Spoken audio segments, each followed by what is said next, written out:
Damai sejahtera Allah yang melampaui segala akal akan memelihara hati dan pikiranmu di dalam nama Yesus Kristus Tuhan kita. Amin. Saudara-saudara yang terkasih dalam nama Tuhan Yesus Kristus, selamat hari Minggu buat kita semua. Firman Tuhan yang menjadi renungan pada minggu hari ini yaitu Minggu Eksaudi, tertulis dalam kitab Mazmur pasal yang pertama, dimulai dari ayat 1 hingga dengan ayat yang ke-6. Demikian bunyinya, mari kita perhatikan dengan baik. Berbahagialah orang yang tidak berjalan menurut nasihat orang fasik, yang tidak berdiri di jalan orang berdosa, dan yang tidak duduk dalam kumpulan pencemooh. Tetapi yang kesukaannya ialah Taurat Tuhan, dan yang merenungkan Taurat itu siang dan malam. Ia seperti pohon yang ditanam di tepi aliran air, yang menghasilkan buahnya pada musimnya, dan yang tidak layu daunnya. Apa saja yang diperbuatnya berhasil. Bukan demikian orang fasik. Mereka seperti sekam yang ditiupkan angin. Sebab itu orang fasik tidak akan tahan dalam penghakiman. Begitu pula orang berdosa dalam perkumpulan orang benar. Sebab Tuhan mengenal jalan orang benar, tetapi jalan orang fasik menuju kebinasaan. Demikian firman Tuhan. Saudara-saudara yang terkasih dalam nama Tuhan Yesus Kristus, kita tahu ada sebuah nyanyian sekolah minggu yang bersiarkan demikian. Di dunia ini ada dua jalan, lebar dan sempit. Mana kau pilih? Yang lebar adalah api, tapi yang sempit Tuhan yang memberkati. Saudara-saudara, dalam nats khotbah kita ini ada dua karakter yang selalu kontradiktif atau yang saling berlawanan, yaitu orang baik dan orang yang jahat.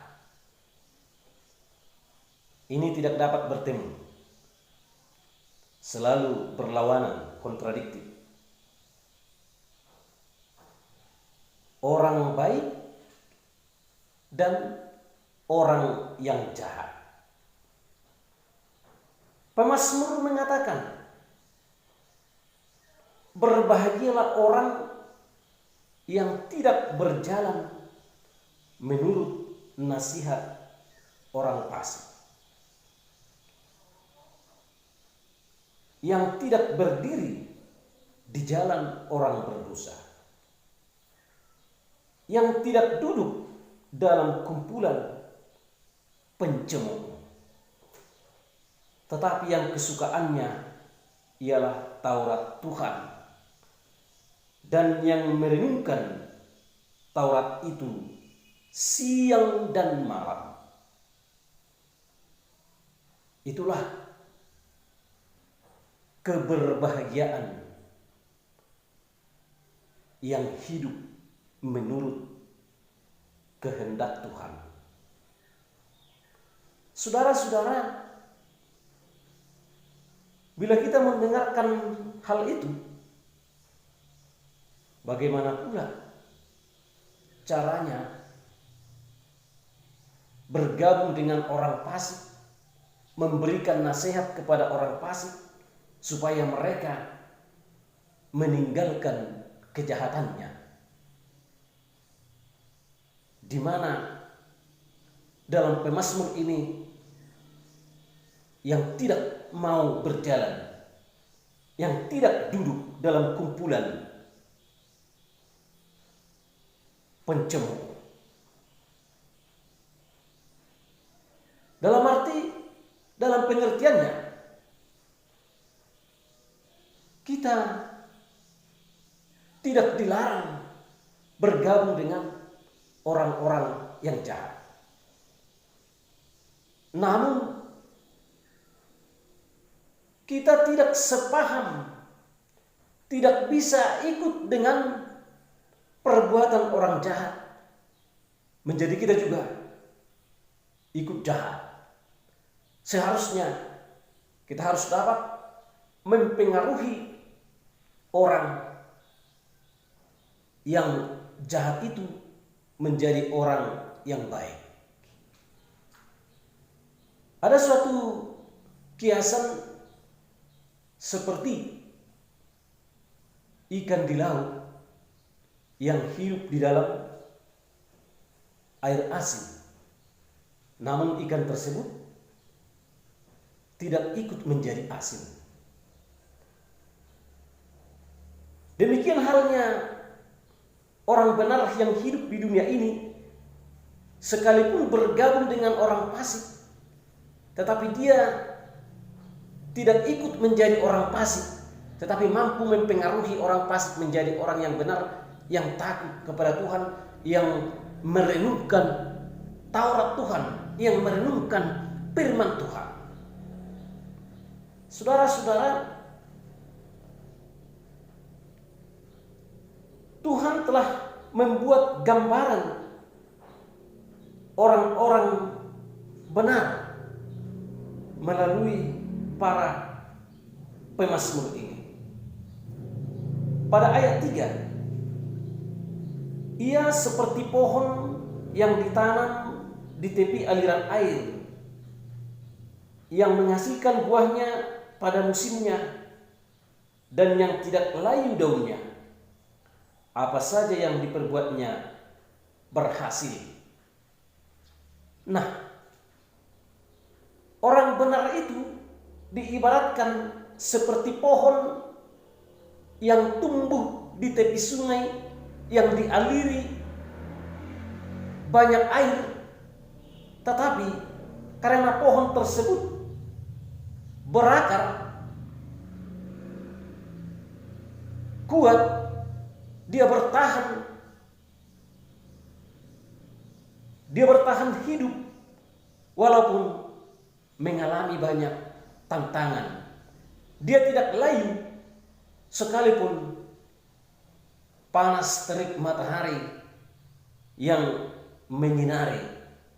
Dia tetap segar dan tidak layu karena dia bertumbuh, berakar ke tanah, di tanah yang subur, di tanah yang kuat.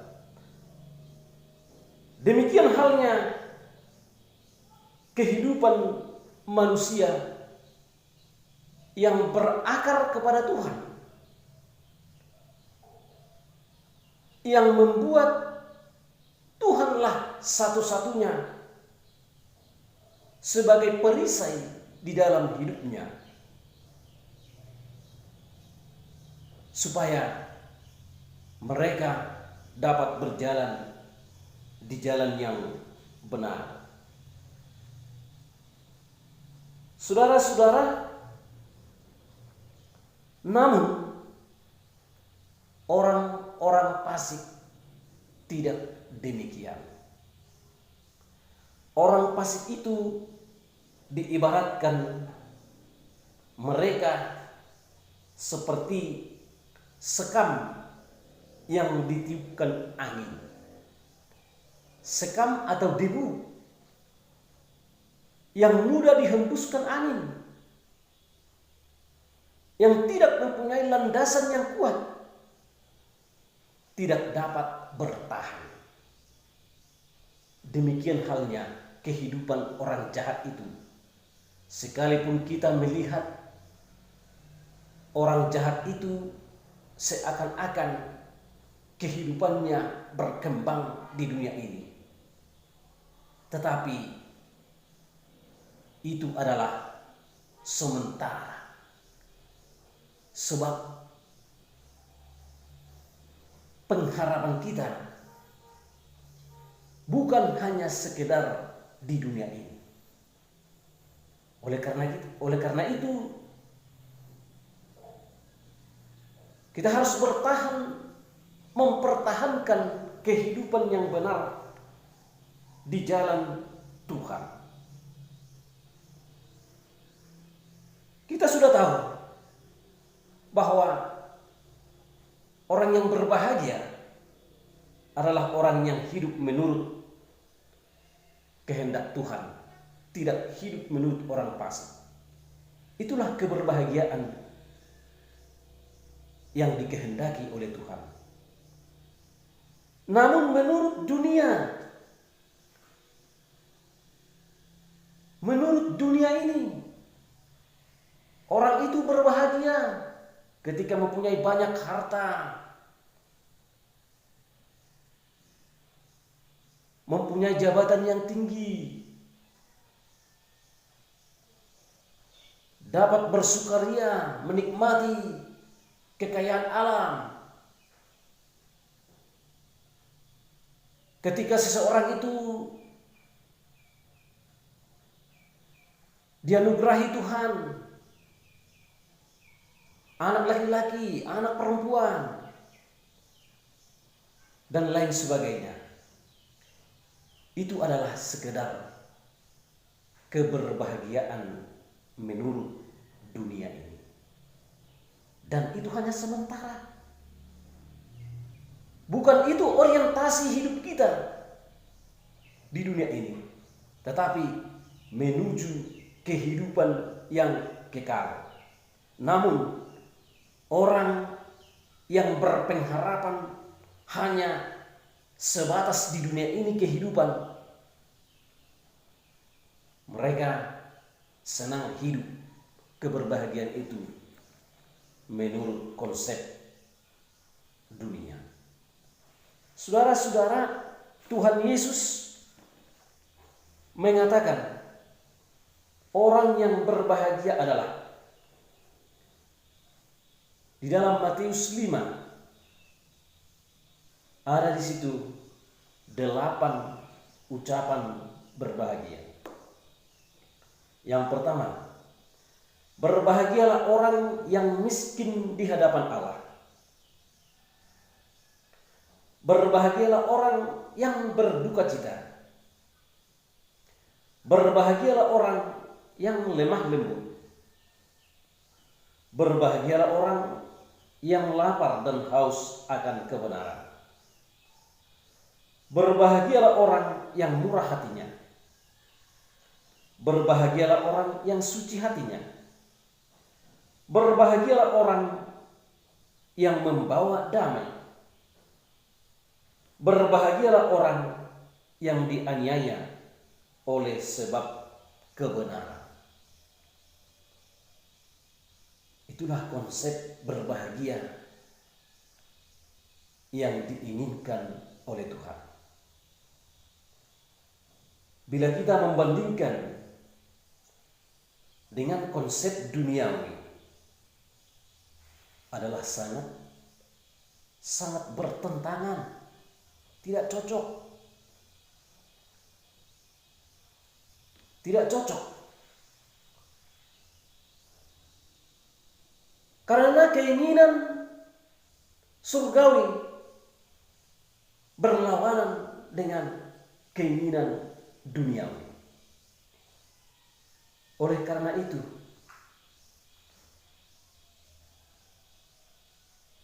Tuhan telah mengatakan orang yang benar itu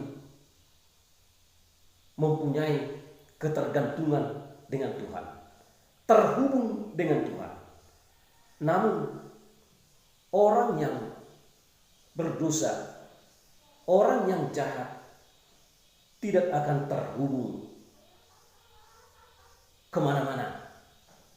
Seperti sekam tadi, seperti abu yang tidak mempunyai landasan. Saudara-saudara, kehidupan manusia di dunia ini diperhadapkan dengan dua pilihan tadi, yaitu jalan benar, jalan ke surga adalah sempit, mempunyai banyak tantangan. Jalan ke dunia, jalan ke neraka adalah lebar, yaitu kebebasan-kebebasan yang dilakukan oleh manusia sehingga dia hidup semena-mena, hidup sesuka hati, melakukan segala perbuatan yang tidak dikehendaki Tuhan karena dia tidak percaya.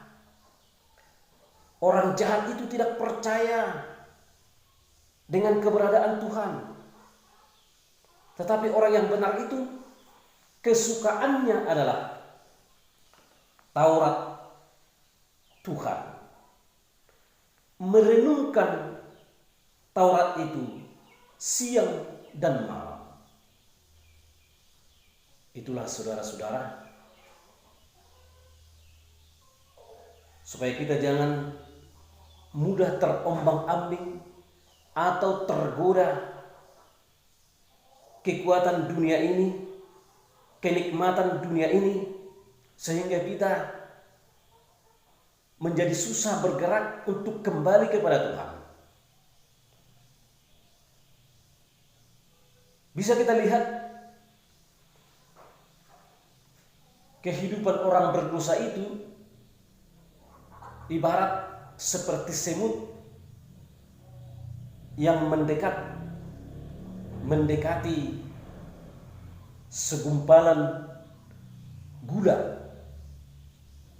Pertama-tama semut itu mendekat di pinggir gula tersebut. Semakin lama merasakan manisnya gula, mencicipi hingga masuk lagi ke dalam larutan gula atau sampai di tengah-tengahnya. Oleh karena larutan gula itu, dia tidak mampu lagi keluar. Dia mati terlarut di dalam gula tersebut. Saudara-saudara, demikian halnya ketika kita ingin menikmati nikmat dunia. Pertama-tama kita hanya sekedar melihat. Semakin lama semakin terjun ikut di dalam dosa. Makin enak ikut di dalam dosa, sudah susah keluar dari dalam dosa itu, sehingga dia mati di dalam dosanya. Dia larut, tidak mampu lagi keluar dari dalam dosa karena dia sudah larut. Saudara-saudara, demikianlah halnya. Bila kita tidak mau kembali kepada Tuhan, sementara Tuhan menginginkan, Dia tidak menginginkan orang jahat itu mati di dalam kejahatannya.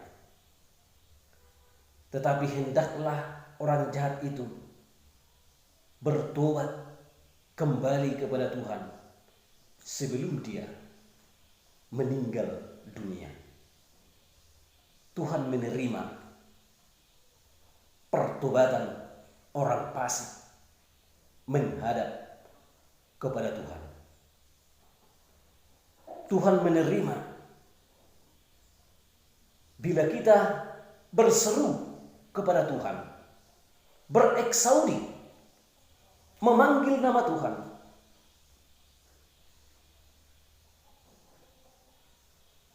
supaya kita hidup bersama Tuhan.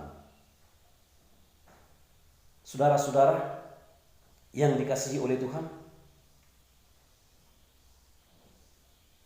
mari kita ikut merenungkan firman Tuhan siang dan malam. Mari kita menyesali segala dosa-dosa kita. Amin. Kita berdoa. Terpuji namamu ya Bapa di surga, atas kebaikanmu selalu menyertai hidup kami hingga pada hari ini. Di hari yang berbahagia, pada minggu ini kami telah mendengarkan firman-Mu yang menjadi pelita bagi hidup kami. Engkau camkanlah itu ke dalam hati kami, agar kami dapat berubah, bergerak, melangkah ke dalam kehidupan yang baru, meninggalkan kefasikan-kefasikan yang masih berdiam di dalam diri kami.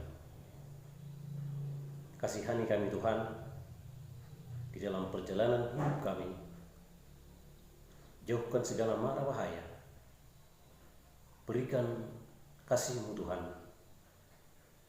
Tuntun kami Tuhan, agar kami tetap hidup berjalan di dalam kebenaran yang Engkau berikan kepada kami. Terima doa kami ini, dalam nama Yesus Kristus kami berdoa. Amin.